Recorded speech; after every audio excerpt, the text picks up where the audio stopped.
तालीफात online book store. मलफूज़ात हकीम उल-उम्मत मुजद्दिदुल मिल्लत हज़रत मौलाना मोहम्मद अशरफ अली थानवी रहमतुल्लाहि अलैह।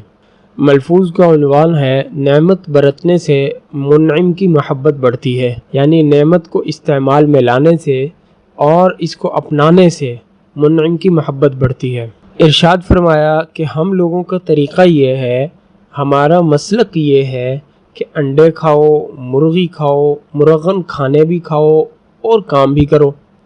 शरारत के कस्द से मत खाओ, शरारत के इरादे से मत खाओ, वरना खुदा की जितनी नेमतें हैं उनको बरतो और उनको इस्तेमाल में लाओ।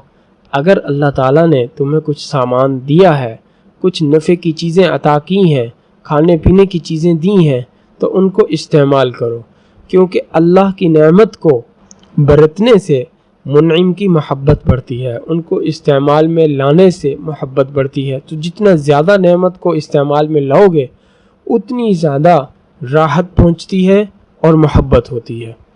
अगर राहत बरत कर मोहब्बत हो और उसके बाद कुल्फत भी हो तो इसमें भी राहत होती है। खूब खाओ पियो, जितना अल्लाह ताला दे दें उसको खा लो, मगर खाने पीने के बंदे ना बनो।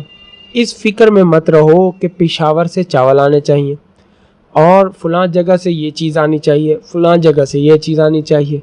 लेकिन अगर अल्लाह ताला तुम्हें दे दें तो इस्तेमाल ज़रूर करो, उससे एहतराज़ करने की और उसको ना इस्तेमाल करने की कोई वजह नहीं है। तो मलफूज़ का ख़ुलासा ये है कि खाने पीने से बिलावजह परहेज़ करना, ये हज़रत फरमाते हैं कि हमारा मसलक नहीं है। खूब खाओ पियो और काम भी खूब करो, क्योंकि जितना खाना पीना और राहतें होंगी उससे अल्लाह ताला की मोहब्बत बढ़ेगी। अल्लाह ताला हमें दीन का सही फ़हम नसीब फरमाए।